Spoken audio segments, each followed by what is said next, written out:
ব্যবসায়ী যারা আছেন তাদের প্রতি একটা নসিহত দিয়ে শুরু করি আলোচনা। সেটা হলো একটা সুসংবাদ দিয়ে শুরু করি। নবী সাল্লাল্লাহু আলাইহি ওয়াসাল্লাম একটা বিশুদ্ধ হাদিসে বলেছেন যে একজন সৎ ব্যবসায়ী, যে ব্যক্তি একজন সৎ ব্যবসায়ী, মাপে কম দেয় না, মজুদদারিতা করে না, দুর্নীতি কালোবাজারি করে না, আমানতের খেয়ানত করে না, মানুষকে ঠকায় না, এই ব্যক্তি ইনশাআল্লাহ তাআলা কিয়ামতের দিন নবীগণ, সিদ্দিকগণ, শহীদগণের সাথে হাসর করবে।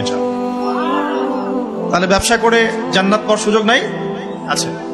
ধন সম্পদ অর্জন করতে কোনো অসুবিধা নেই, কিন্তু ধন অর্জন করে ওসমান গনি রাদিয়াল্লাহু আনহুর মতো মন মানসিকতা লালন করতে হবে। ধন সম্পদ আল্লাহ পাক দিতে পারে। যখন আপনি ব্যবসা করবেন, হালাল ব্যবসা করবেন, মাপে কম দিবেন, পণ্য মজুদ করবেন না, ইচ্ছাকৃতভাবে মার্কেটের মধ্যে কৃত্রিম সংকট তৈরি করবেন। কৃত্রিম সংকট বোঝেন? এই যে একটা রাষ্ট্রের মধ্যে যখন ইকোনমিক একটা ডিজাস্টার তৈরি হয়, এর একটা বড় অংশের জন্য দায়ী হচ্ছে কৃত্রিম সংকট। ইকোনমিক্সের ভাষাটাকে কৃত্রিম সংকট বলে।